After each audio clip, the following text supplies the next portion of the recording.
You know, I let you get away with a lot of shit. Cut it out.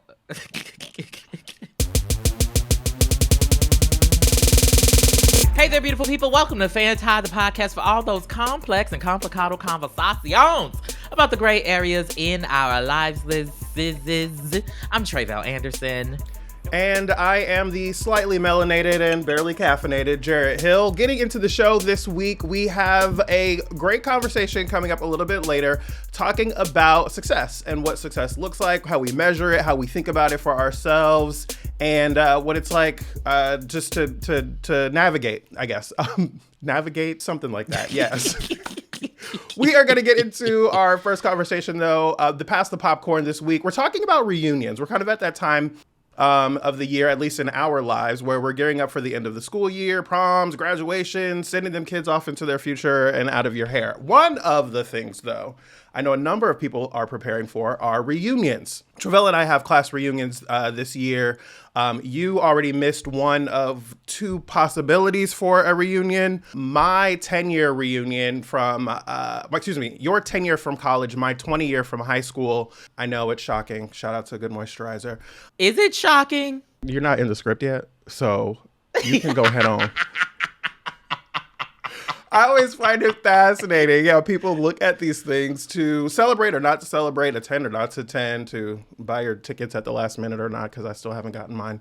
For Tre'vell, there are two events in this year in Atlanta at the AUC for Morehouse, one of which they've, like I said, already kind of skirted, and the other one is coming up in homecoming. For me, I went to my 10 years ago, and I'm excited to go back and connect with my high school classmates, most of whom I haven't really seen since probably the last reunion 10 years ago. And I don't really be on Facebook like that, so I don't catch a lot of them. I stay connected with a handful of them. But Tre'vell, how are you thinking about reunion? I know you didn't go earlier. You're not really quite sure if you're going to homecoming. How are you thinking about that? Well, let me first start with high school, because you in your context, you're talking about high school reunions. And I feel like, and I think this is a byproduct of me being a military brat. Like, I just don't have the, intense connection to people that I went to high school with.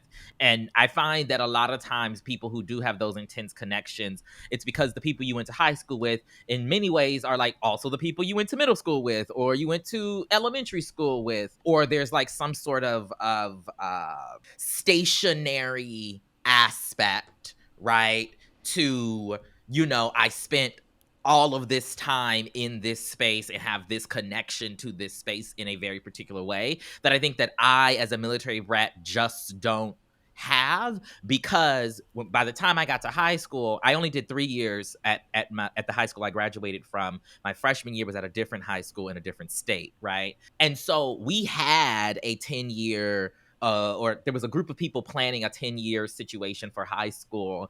I don't know how many people actually attended or whatnot. I obviously did not attend.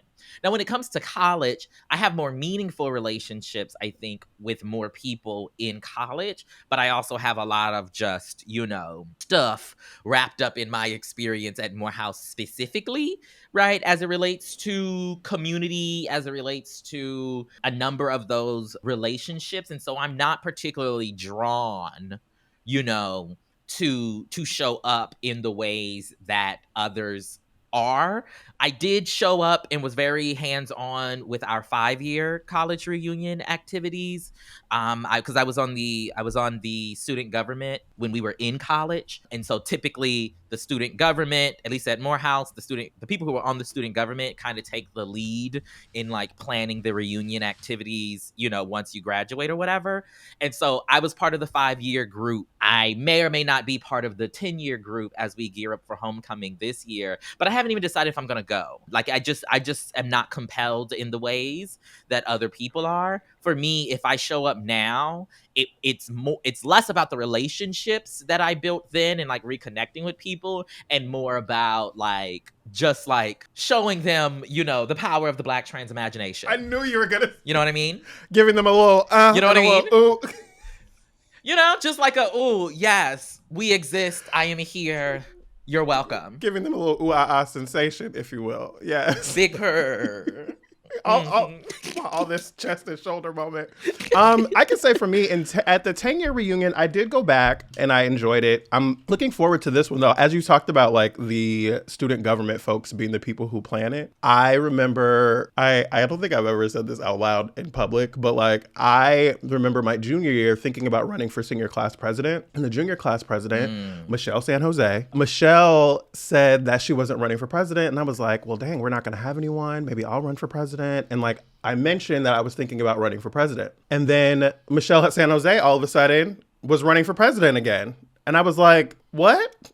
And so then I didn't end up running. I didn't like leadership in high school because they had to be there at 7:00 in the morning. And I just, that was not my spirit. I'm not an early morning person. We do this show in the morning on Tuesdays now, and it has worked for me to be here at 9, right? Listen, my God, today. Listen, I am grateful now that I was not senior class president because I don't have to plan this reunion. I can just show up, wave and say hello and keep it pushing, right? Right. I'm also like at a great place in life right now. So it's like, it's even more exciting to go back and give that ooh-ah-ah sensation. Absolutely. I'm really happy about the things that I'm doing, the work that I'm doing, and like have a lot of really great friends, either that are folks that I knew in high school or that I've developed relationships with since then.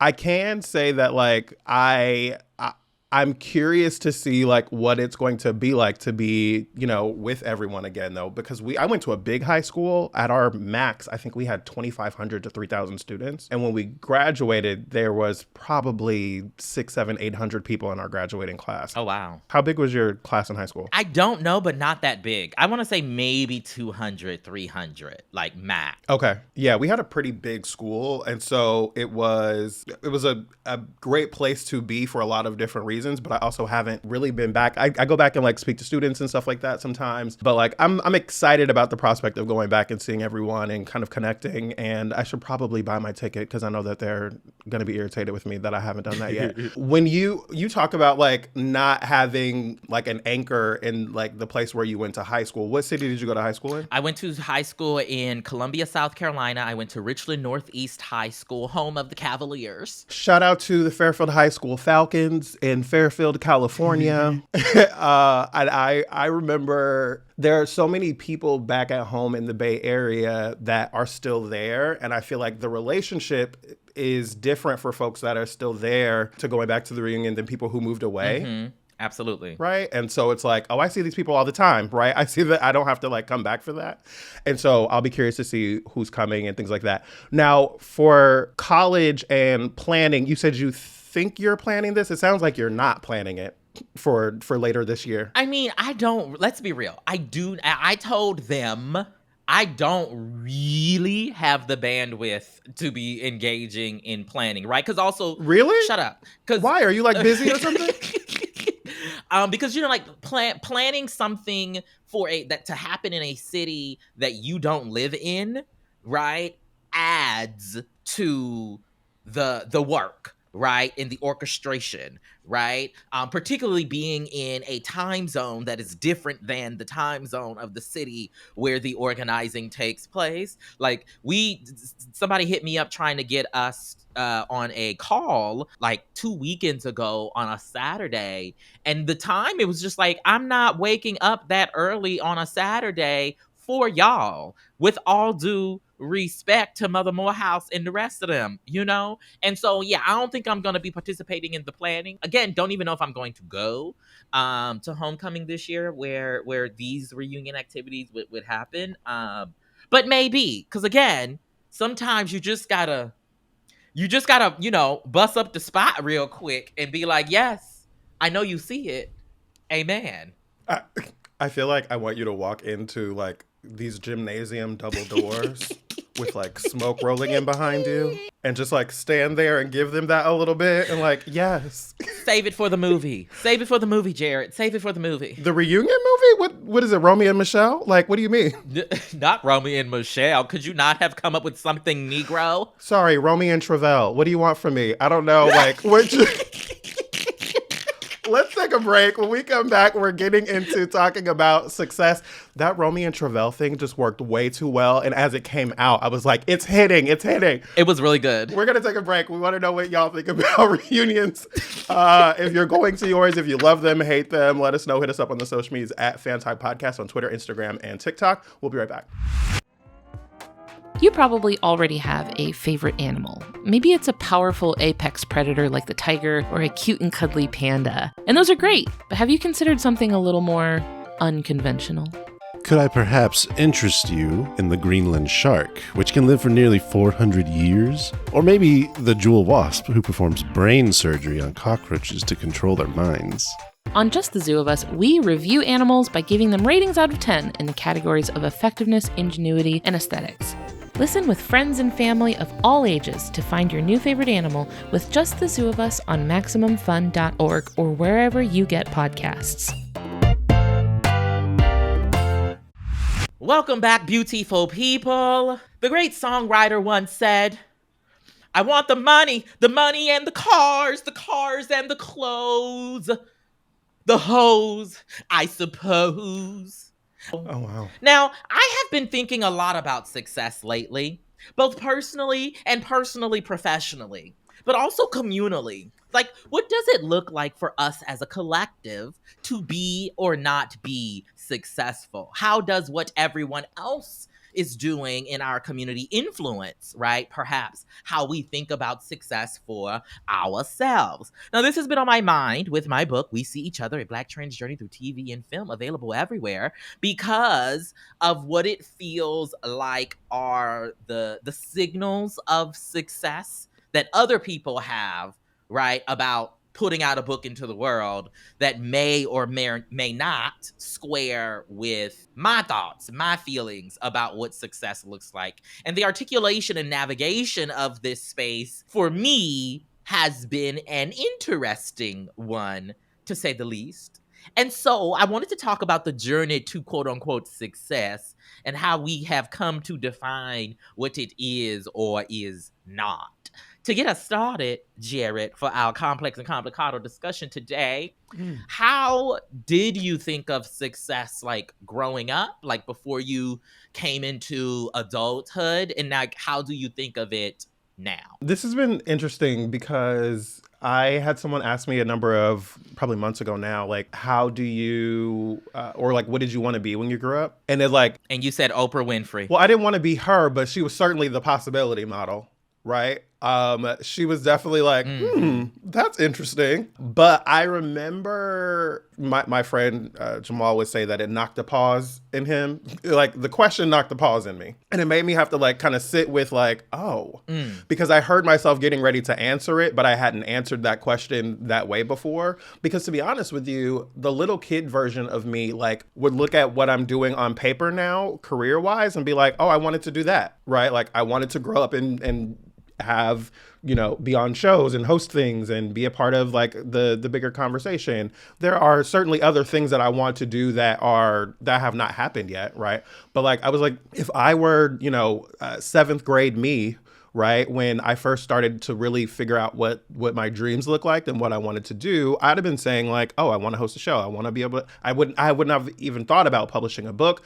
I wanted to be on television. I wanted to be on stage. I wanted to do all these different kinds of things. But nowadays, having a lot of those things and like working on other projects and having done other things now in my career, now 22 years in or whatever it is, I think about success differently because of, one, the practical application of the things that I've always wanted, right? It doesn't look the same, right? Like, even if we use what you threw out as Oprah, right? Oprah being a possibility model, like that model of who Oprah was in that time does not exist now. Right? Like, to have what Oprah had in the way that television looked back then, in the way that the internet was not really a big conversation, all of those things the things that we have now did not exist back then to be able to have perspective on it. And so now I'm thinking about success in terms of being able to achieve the things that I want to achieve for myself professionally and personally. And I'm trying to also be thoughtful about how I measure that, but we can talk about that in a little bit. How did you think about success when you were growing up, and how do you think about it now? Well, so just for the record, I don't quite understand what you just said. What do you mean? But we will tease that out in a moment. What do you mean? We will tease it out in the moment. We will tease it out you be trying to play me on in this? a moment. You be trying to play me on this show?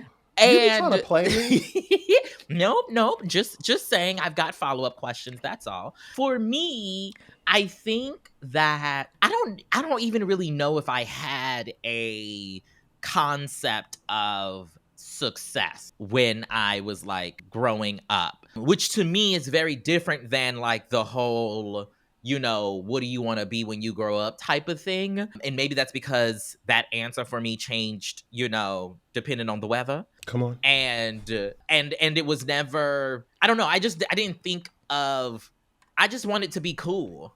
I wanted to be able to pay my bills and that's it. Right? Like I knew that I would be amazing because that's my destiny. However, how that manifested, I didn't really have many like thoughts in terms of success. Like, I guess, actually, let me rephrase that. For me, it was about like getting a job that I liked. That was the definition of success. That's all that really mattered, right? Going to college and getting a job that I like. Now, success is a different thing because, right, the tax bracket is different, praise the Lord. The questions that we have to consider, particularly in this socio-political climate around capitalism, around how success in many ways necessarily means some sort of capitulation to whiteness, right? And the navigation therein. And so it's a lot more murky and complex, right? How I get to that point of defining for myself, oh, this is success versus this isn't success, right? And for me, I think now for a lot of folks, success is around like this perceived financial, I don't even want to say stability because I think it's beyond stability, right? Like it's like financial excess that people project on us and project on themselves, right, as a means of being like, oh, I'm successful. And I think that is just like a too simplistic concept of success. So much so to where like, the money is good and it's cute and like all of that stuff. But having the money to me does not necessarily, equate to success today. Well, I think that's an interesting part because like you and I have had this conversation here, right? Like talking about how like the measure of success cannot just be money, right? And I think that our culture and society kind of like projects to us that like if you're not rich, you're not doing well, like, or that you're not worthy, right? Or that if you're not living the Instagram kind of life. And like I think about that through the lens of needing to have more than money as my measures of success, right? And more than like other people's opinions being XYZ, other people's opinions of me specifically being something specific. What? Because I see you want to say something. You said I was being rude last time for talking over you. Well, I want quick follow up. The idea of measuring success beyond money. Do you think that's because you got money? Well, no. Let's be clear. You have money, right? Like let's. Okay, that's not even what I mean. I know it's not, but like you have a full-time job hosting 17 shows and 2 books, right? Like you have money, right? Allegedly. I am a freelancer. Well, that's a whole other conversation. Okay. But like listen, it has been up, it has been down, it has been up, it has been down, right? But even in the moments when I have had the most money, the feeling of success was not like always present. Right? Like the feeling of winning, the feeling of like, oh, I'm killing it right now, just because I have money in the bank does not always, those two things don't always align, right? For me, success has always been a measure of my career and of my personal life, right? Like of like how I'm doing with love and life and like my friends and all of those things. And also like, am I achieving in the ways that I want to achieve? And like, I don't have all of those things marked off in the ways that I would like, but I would say that I'm actually doing pretty well. I remember in 2019, Lizzo really kind of exploding and popping onto the scene.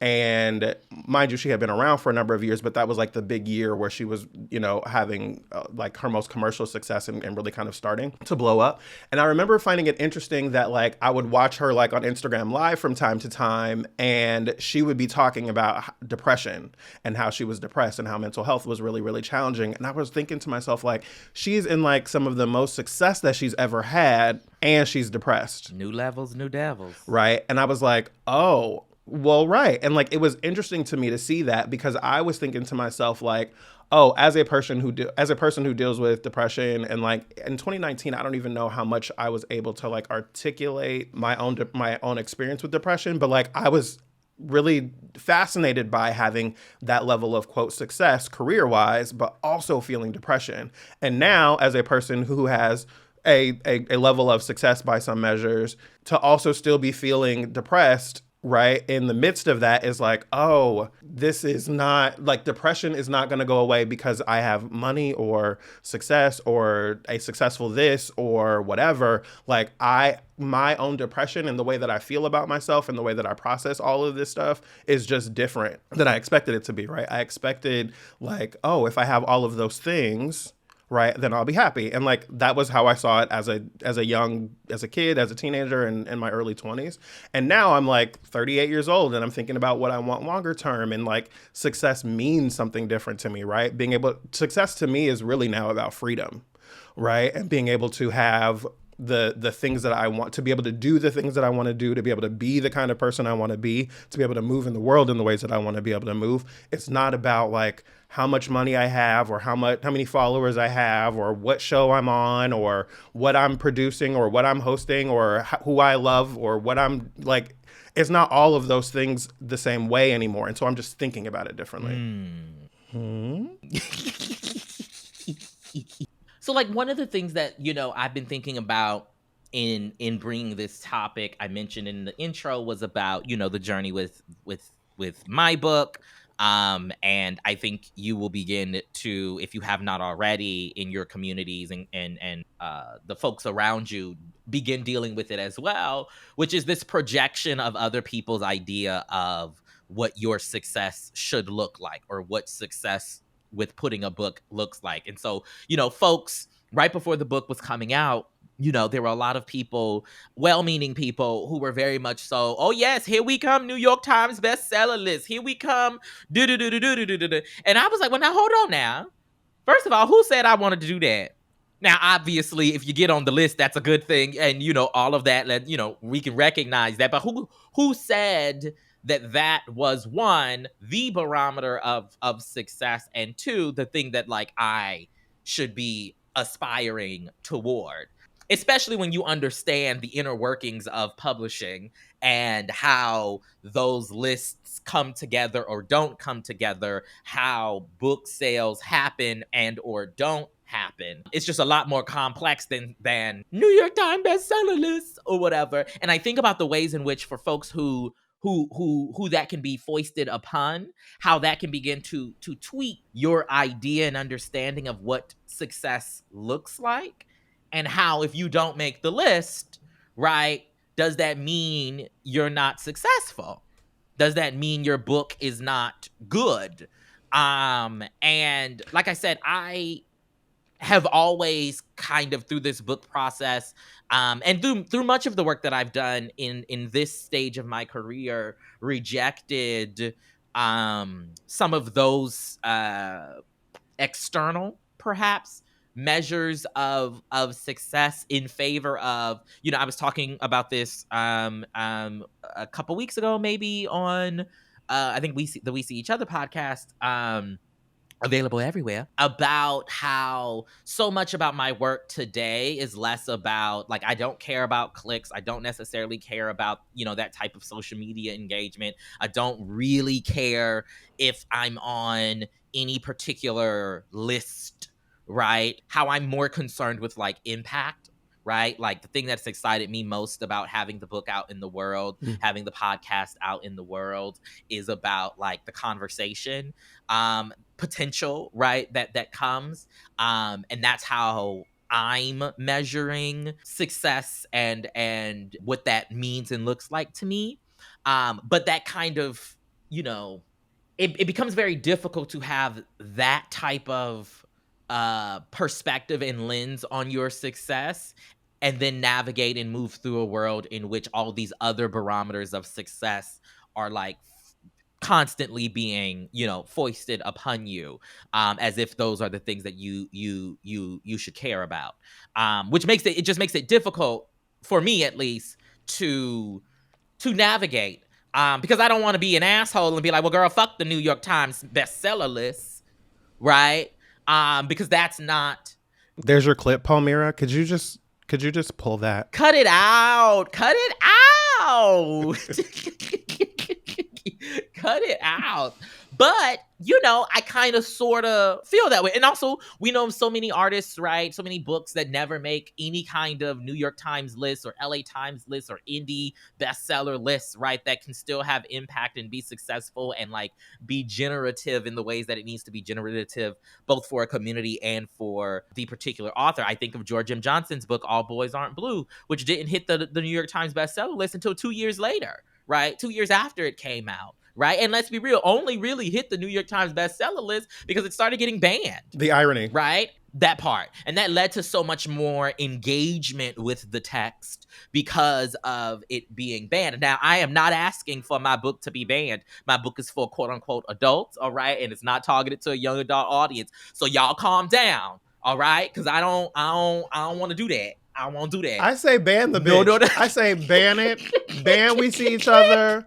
Get it on the out. Amazon, New York Times, Good Housekeeping list. Thank you. Get it on every.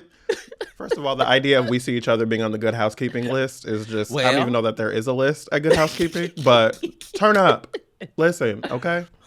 Well, I think this is interesting because I think that for people who have known me for a number of years, 2016 was like a moment with the Melania Trump plagiarism story and all that kind of stuff as like a big moment of success to people, right? And like, oh, you did this great thing and it was so big. But like, I think to myself about how like what didn't come from that, right? Like I think about, yes, my name was all over the place and the story was all over the world and my name is in history books and that's cute. And I'm grateful for that. But also like well, you know, y'all can't see the Laomi finger clap moment. Well, if you're watching on YouTube, you can see it, okay? But you're not watching it on YouTube. Never mind. That's not what we're talking about. But I remember the headlines about myself after breaking that story being about, one, me being laid off, because I had been laid off a year and some change prior to that. And all of the people who were talking to me and talking about me that I would see were like, oh, they're going to be knocking down his door now to get him a job. And I'm like, well, I'm looking at the people and I don't see nobody, right? And so... You said no one's here.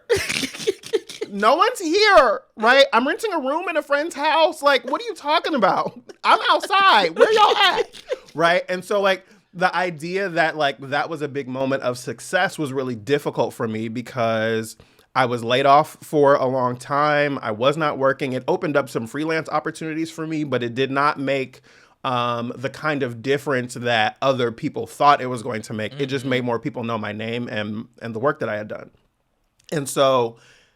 even when we got like a book deal, right? Like my friends, I have friends right now who are still like, okay, book deal. Like it's a fun thing, right? It's a bit. But also like the idea of having a book deal comes along with this idea for a lot of people of what that means in practical application about money, about attention, about, you know, what? I'm just, you know, it's just really ironic that you would say this after just being like, you got 2 book deals. When you win. Well, you have 2 book deals. You're on another podcast. Like you get paid in a different kind of way. Don't be trying to count my purse coins. I'm not trying to count it. I don't have that much time. We'd be here all day. But I'm more so. Cut it out. Cut it out. Like who had that? Taxes? Do y'all know how much? I mean, you paying taxes what people don't make in a year. But what we're talking about is the way that I remember watching Oprah back in the day and a woman telling Oprah like she had won the lottery and she was like, I paid as much tax as you did this year. And she said, God bless you. Right. Also, like that woman wasn't nearly paying as much tax as Oprah was. But not. anyway, right. But like the idea of like having a book, having a show, having, you know, other things going for you, being on television and showing up in all these different places. Like, I don't think that people are aware of like what that looks like practically. You see me on MSNBC, you see me on CNN, you see me in a headline. We see you on Good Morning America. We see you in other places, but like those things don't always pay you. They don't always end up garnering you something that is of value, right? The way that these lists work and awards work, like they don't come with a check. The more we're involved in those kinds of things, they don't come with a check usually. And also like there's a lot of politics, right? We've talked here before about like, if we think about awards just as a measure of success, awards, like especially the big awards, the Emmys, the Oscars, the Golden Globes, all that kind of stuff, like those things require so much so often for people to get that like of campaigning, about money, about support, about popularity, right? All of these things are popularity contests more than they are about like rating the work. And so the success, the idea of it is still something that's evolving and changing for me. Well, so this gets me to thinking about like how do you consider or think about feeling your success, experiencing your success? Because like, I think we are both successful by whatever measures one wants to come up with, right? Sure. There is a case to be made for us being quote unquote successful. But oftentimes for me, the feeling that success is there's a breakdown there, right? And, I think a lot about how, I got a couple dollars or whatever, but how, I'm financially supporting a family. I do not have kids or a partner, for the record. I was going to say, your wife and children walk in and this becomes a whole other thing. That is not what I mean. But like, when you are the person in the family who has, surpassed even the wildest dreams, right, of your particular immediate family, that often, especially if you're Black or of color or otherwise marginalized, comes with a certain responsibility, right, to support others in the family. And so for so long, I was quote unquote successful by whatever measure you wanted to come up with, but I didn't feel that success because half of the coins that I was making was going back to Charleston, South Carolina. Well, it was Columbia at the time. Now it's Somerville. But you see what I'm saying? And I think that complicates just the experience, the embodying of success so much so to like now what I'm trying to do is one, put in those boundaries, right, with those folks back there, in the Carolinas, but also trying to figure out ways to like be like, yeah, I'm successful and now let me feel successful, right? So if I want to go for 2 weeks to Paris for New Year's, right, I'm going to do it, right? If I want to take a week off of vacation and go to Mexico, then I'm going to do it, okay? Because doing all of this work, excelling in these various different ways when it comes to this idea of success, but not feeling it, I think creates this very tough, just mental space where it's like, I'm hustling, I'm doing what I got to do. I'm achieving my dreams that I didn't know were possible at a particular point, but I'm not feeling like I'm achieving said thing. How does that work out, manifest for you? Well, can I ask you a follow-up there? Like, what would feeling it look like? I don't know. Like, I'm in the process of exploring, right, that experiencing aspect of success. And so, like I said, I did the trip for New Year's. I went to Paris for a week and a half, 2 weeks. I've got a week vacation coming up in Mexico. I've got another one already on the books going to Amsterdam and London, right? So for me, that's part of it. It's like, going out to eat, right? Because I like to eat and I want to be able to go out to whatever restaurant I want to go out and just put the card down, praise the Lord, right? And or if I want to go to the movies and I want to spend $25 to go see The Little Mermaid on the big Chinese TCL theater, screen, I can do that, and I'm going to do that, right? So that my success is not only felt by, say, the family members that I'm supporting, but it's also felt by me, First of all, on behalf of the state of South Carolina, we want to thank you for your contributions to the various cities that you've named to their economies. But like, the way that I'm thinking about feeling success is like, I've been trying to process lately how I should be thinking about my own self day to day, right? Like from a mental health perspective, from a financial perspective, from a career perspective, from a love perspective.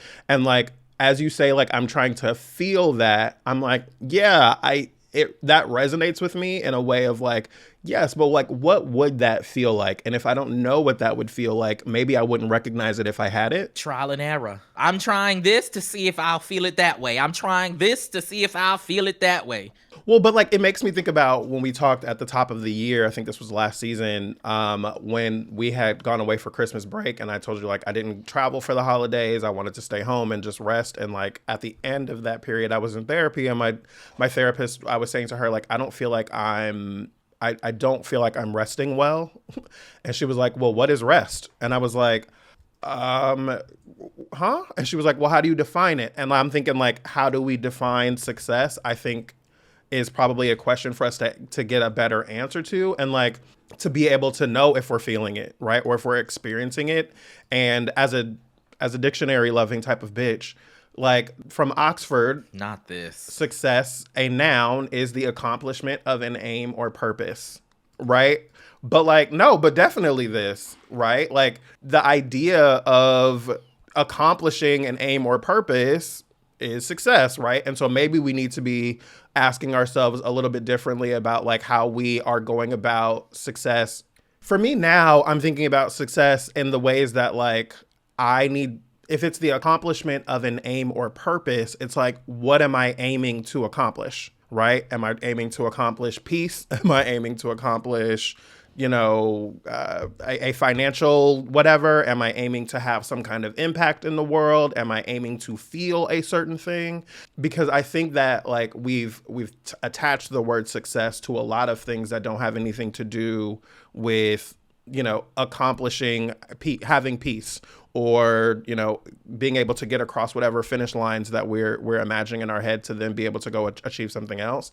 And I think for me, and it sounds like maybe for you, we have to think about like what success actually means to us, because if we don't know what that is, we'll never know if we feel it, right? Unless it's just when you're at the restaurant and you put the card down, or when you're on vacation and you're in the pool and the sun hits the right way and you get a great photo, or whatever it is, right? Like, I think we have to think about what it means to us so that we can recognize it when it shows up. Well, yeah, I think I have been, at least I've aimed to be very clear in this conversation about what success today means and looks like, and what feeling that for me looks like.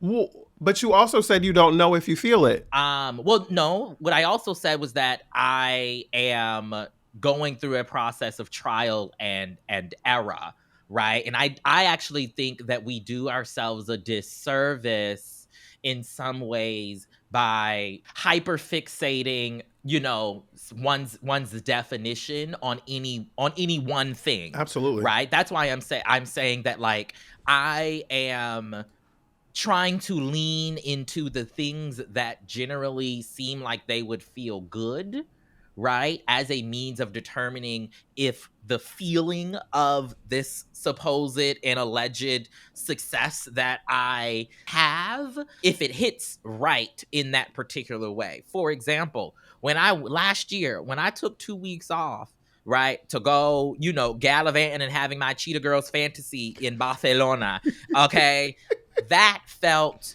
I remember, I was at this hotel in Ibiza, and I cannot stand you. Had this Wagyu beef gyoza that changed my life. My God, today. Oh, I got chills thinking about it right now all over again. That Wagyu beef gyoza. You've talked about this gyoza multiple times. And I remember biting into that gyoza in Ibiza as the sun set. And I said to myself, oh, baby, this feels like success. Need more, right? This, like, the ability to be able to finance that for myself, to be there with a really, really one of my best friends, right? To experience that felt like success, and I want more of that, right? And so trying to do these trips this year to be like, okay, was that a fluke? was that something that like legitimately felt real as a barometer in my head of success? Or was it just like a really great vacation and a really great, Wagyu beef, gyoza? You know what I'm saying? And the trial and error is to try my hand at it again, see if it's right. Because maybe it's not right. Maybe I'll go to Mexico and I'll be like, girl, this ain't it. Like this ain't hitting the way I thought it was gonna hit, and we haven't even crossed, you mentioned love life a couple of different times, and that part of, this journey towards success, we haven't even really crossed that. And I know we got to get the hell up out of here. But that's another aspect, because baby, that's a whole episode in and of itself. Anyway, let's go to Brig. Listen, we have Palmira saying we got 3 minutes here. Go ahead, touch on it. Well, I just think that oftentimes with success, we think of it in a professional capacity. We think about our career. We think about the manifestations of that, right? Can you pay your bills? When do you stop living paycheck to paycheck, right?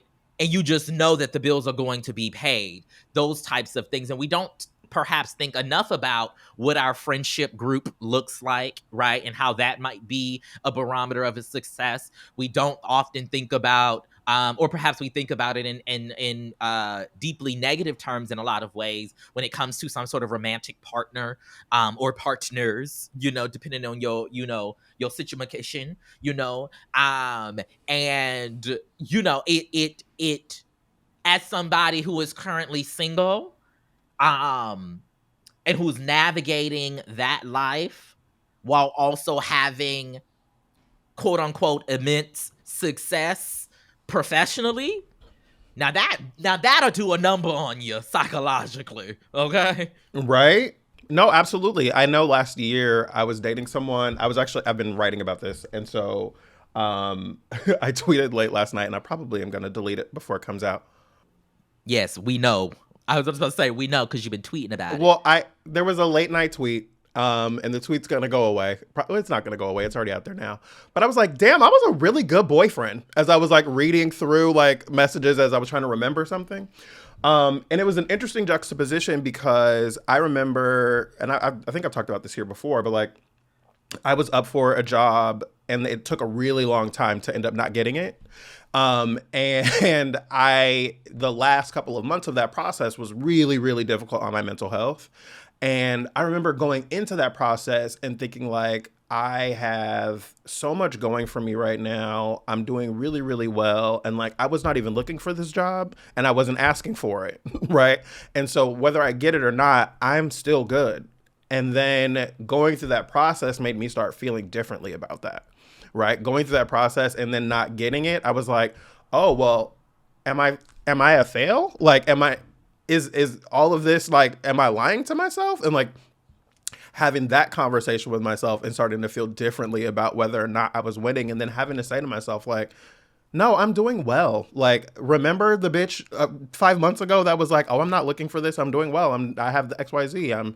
I feel XYZ and all of these different things. And I'm in love, right? Like, that felt like success on some level, but also it was frustrating and confusing and depression and all of these different kinds of things. Anyway, we want to know what y'all think about this. Hit us up if you've ever had a Wagyu beef gyoza or maybe a carnitas empanada, right? Whatever it is that feels like success to you.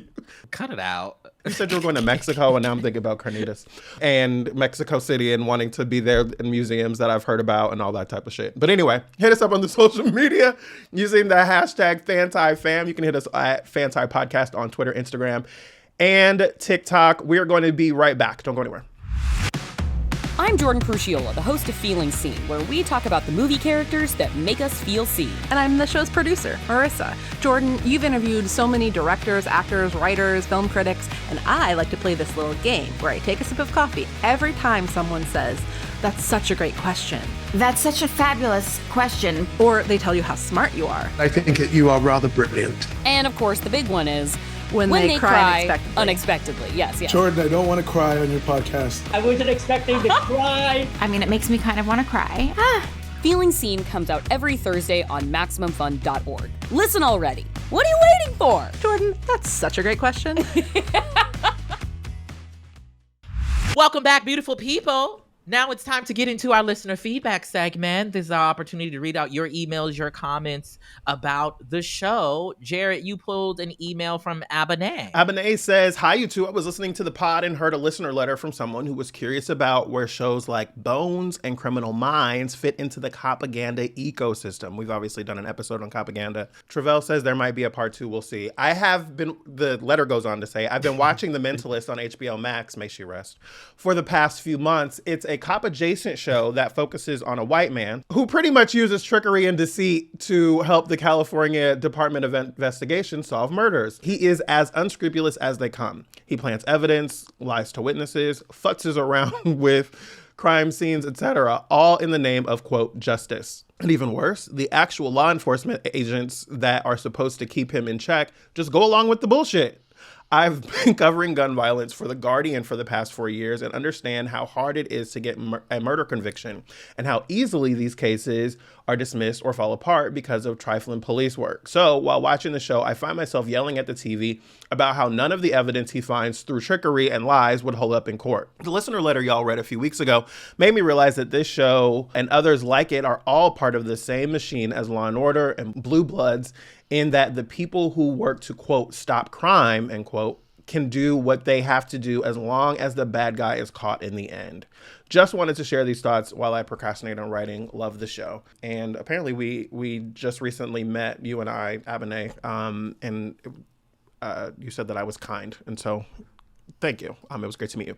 Tre'vell, Propaganda Part 2. What do you think about Blue Bloods and more specifically these kinds of like shows? The Mentalist, yes. I mean, listen, we all caught up. I'm still watching The Equalizer. Leave me alone. I'm working through it. Every single time I turn it on, I'm like, you should not be watching this. But you know, I'm enraptured. But the Equalizer is probably it's probably similar in some ways to The Mentalist, as Abane describes, in that Queen Latifah's character is not a cop, right? But she interacts with the cop establishment in these interesting ways, and they do a variety of different things to, you know, again, try to catch the bad guy. But yeah, we may or may not have a part 2. Stay tuned. Wasn't her character like an CIA or FBI or something? CIA, yes. Yeah, okay.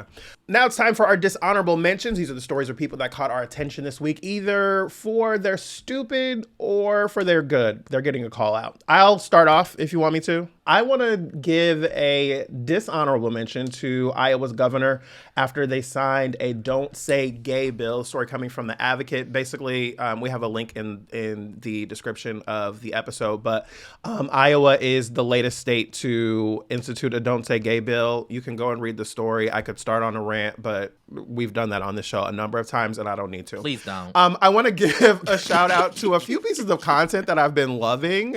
Also, Tre'vell. I want to give a shout out to a new 4-part documentary over on Hulu called The Secrets of Hillsong. Crit, who was here on the show a couple of weeks ago, was texting me last night, upset that I got him watching this documentary. It is about Hillsong and Carl Lentz and the whole story of what happened over there. It's a really, really great documentary, and I thoroughly enjoyed it. You can go check it out on Hulu right now. There's also a show on HBO Max. Now Max, again, may HBO Max rest, because I do kind of miss it already. It's called Where We Call Home. It's a show about people who have found a place that is not a residence and turned it into a residence, whether it's a bank or a church or a factory or whatever. All of the episodes are between like 9 and 15 minutes long, so it's easy to kind of binge through them. If you're an interior design or real estate person, like, you might really, really love it. If you've been to my house in the last month, I've probably shown it to you. It's really, really great, so check that out. The last thing I want to shout out is Angie Martinez, who you may know as a radio icon, radio Hall of Famer, I should say, and a longtime staple in music and radio. She has a new podcast called IRL, In Real Life. And she has some really, really fantastic interviews that I've been almost binging over this past weekend. Great interviews with Lauren London, Janelle Monáe. Janelle Monáe's interview is kind of trending right now, and people have been sharing clips of it. She has a fantastic interview with Tiana Taylor. Tiana is someone who I've been familiar with, but haven't like really gone in depth with, but like her interview was really, really fantastic. A great interview with the FANTI canonically white woman, Kim Kardashian, and FANTI's honorary white woman of color, Kelly Clarkson. Really, really great interview. So make sure to go check out Angie Martinez's IRL podcast. The YouTube series is really fantastic. It's all video and you can go check it out. And that's it. Those are my mentions, all relatively honorable except Iowa. I have no mentions because the world is not great right now. Okay. And now it's time for Black History is Happening Every Day.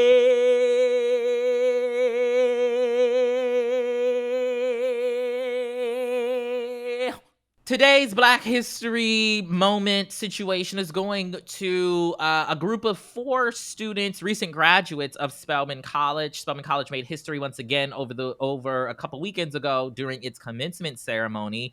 Maya Blasingame, Amaya Calhoun, Sydney Dupree, and Chandler Nuttall all held the title of valedictorian. That's 4 people equally holding the title of valedictorian. And this is the 4th time this has happened. Go off. In Spelman College's history. Spelman is the #1 HBCU and has been for decades at this point.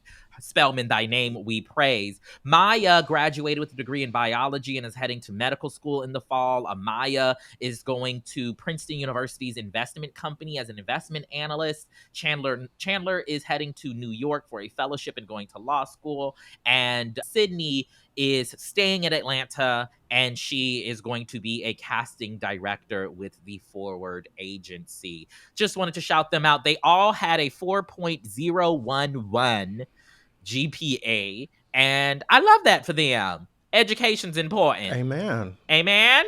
Amen. All right, before we go, we want to let you know about We See Each Other, the podcast. New episodes are dropping every week with Tre'vell and Shar. Tre'vell's book, We See Each Other, A Black Trans Journey Through TV and Film, is also available wherever you get your Slayworthy books, audio, or even the shitty ones from what we're told. And this week's episode in particular is one of my favorite thus far. We have an interview. One of the things that Shar and I really wanted to do was interview somebody who had been on the Jerry Springer Show, a trans person who had been on the Jerry Springer Show. And so one of our interviews this week is with Mimi Marks, who actually had been on the Jerry Springer Show like 8 or 9 times in her life. And so we interview her about that experience. We also interview Hope Giselle, who is a fabulous influencer, activist, DEI expert, etc. So check out We See Each Other, the podcast, wherever you are currently listening to us right now. And if you all are in DC, in the DC area, the Washington DC area, I will have a book signing and book talk event as part of some of the Pride celebrations next week on June 7th, on Wednesday. I have links to RSVP and whatnot on my social medias, so hopefully I'll see some of you there. Also, I think there's only like 3 more episodes left of We See Each Other. Is that right? No, there are 4 episodes left after this week. 9 in total. Right. Okay. So what I said. We appreciate y'all for listening. If you're watching us on YouTube, thank you so much. We have 3 seasons of content that are all available as podcasts that are not on YouTube. Go check those out. Go to FantiPodcast.com. If you have a comment or suggestion about this week's show, you can hit us up on the social media at Fanti Podcast on Instagram, Titter. Wow. Titter. See where your mind is. Instagram, Twitter, TikTok. How you doing? I'm not touching it. You're the one with the wife and kids. Use the hashtag FantiFam, and we'll see you on social media. You can also email us at fanti@maximumfun.org. And I know we talked a whole episode about success, but don't get it fooled, okay? We would love your financial support to make this podcast happen every single week. You can do that by joining the Maximum Fun family at MaximumFun.org/join. Our music, as always, is brought to you by the Grammy Award-winning Corrice. That's COR.ECE, wherever you get wonderful music. Our graphics are by Ashley Nguyen and the folks over at Moonhouse Creative. Our editor is Anne-Marie Huber, and our producer is Palmira Muniz. That was good, what was right? that? I was trying to like mix it up, you know. Singer producer is Laura Swisher.